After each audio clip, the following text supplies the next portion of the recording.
I was scared to death that night. I admit it. I sat in my second-story window, taping my hands and looking down at the cars on the street. I should have been wearing a white undershirt to complete the picture and playing my saxophone while the people passed below me on the hot sidewalk. If I could have played the damned thing worth a lick, I would have. Instead, I just sat there and watched an early moon rise high above the buildings. When I saw it, I said to myself, here's one more excuse not to go through with this. A full moon is nothing but trouble for me. If you think it's an old wives' tale, just ask anybody with a job like mine.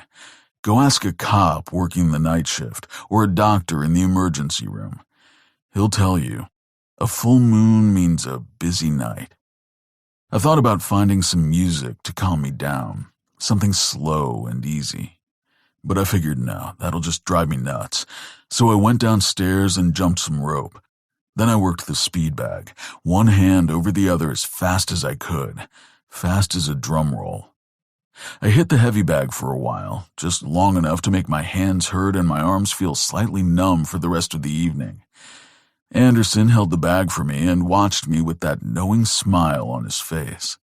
"Somebody's a little wired," he said. "Don't tell me you're anxious about tonight." "Not at all." A lie as big as the lump in my throat. "Come on, Joe," he said. He let go of the bag. "You're acting like a kid." Good old Anderson. He was the owner of this old wreck of a place. This old bus station turned into a gym with 2 apartments upstairs. He was a good trainer, a good landlord, and an even better human being. But I wasn't sure if I could deal with him today. Not on this day of all days. "It's been a while," I said. "You know that." He knew. "Long enough," he said. "What's the worst thing that can happen?" I didn't have an answer to that, so I just wrapped him up in a sweaty bear hug. He tried to dodge me, but from what I hear, he was a slow man even at his fighting weight in 1960. The years since hadn't made him any faster. "I've got to get dressed," I said. "Go bother somebody else." "You're gonna be fine, Joe. Just relax." Easy for you to say. I left him there, went up the rickety old stairs 2 at a time and hit the shower. This was my sad excuse for a home, this room and a half that had once been the bus station's main office.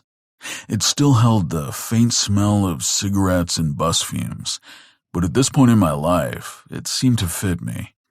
Or at least if it didn't, it wasn't something I even cared about. I stood in front of the closet and went through the shirts, looking for something that matched my dress pants. "When in doubt," I said. I picked out the white shirt, figuring white goes with anything, right? Then I had a 10-minute debate with myself on the tie issue.